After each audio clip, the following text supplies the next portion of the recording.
एक छोटे से गांव में, जहां सूरज की रोशनी भी डरते डरते आती थी, एक पुरानी हवेली थी। गांव वाले कहते थे कि उस हवेली में भूतों का वास है। दिन के उजाले में भी कोई उस हवेली के पास जाने की हिम्मत नहीं करता था। रात के अंधेरे में हवेली से अजीबोगरीब आवाजें आती थीं, कभी हंसी की तो कभी चीखों की।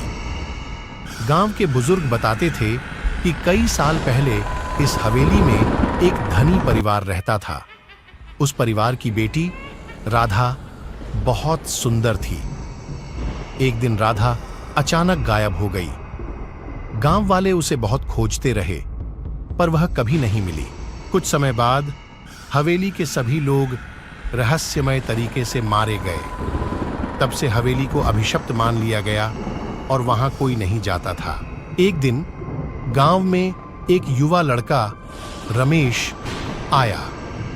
वह बहुत बहादुर और जिज्ञासु था।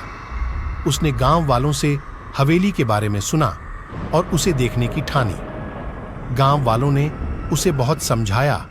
रमेश रात के अंधेरे में हवेली पहुंचा। हवेली के अंदर कदम रखते ही उसे ठंडी हवा का झोंका महसूस हुआ।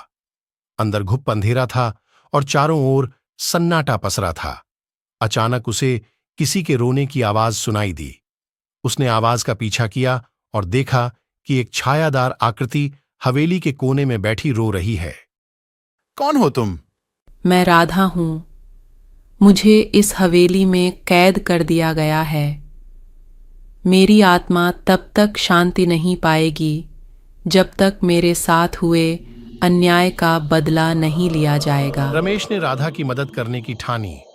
उसने गांव वालों से पूछताछ की और पता लगाया कि राधा के गायब होने के पीछे गांव के ही एक जमींदार का हाथ था। उसने राधा से शादी करने का प्रस्ताव रखा था, जिसे राधा ने ठुकरा दिया था। अपमानित जमींदार ने राधा को हवेली में बंद कर दिया और उसके परिवार को मरवा दिया। रमेश ने जमींदार के खिलाफ सबूत जुटाए और पुलिस के पास गया। जमींदार को उसके अपराधों की सजा मिली।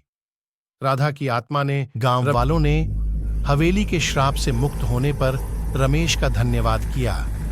तब से हवेली को फिर से संवारा गया और गांव वालों ने वहां रहना शुरू कर दिया।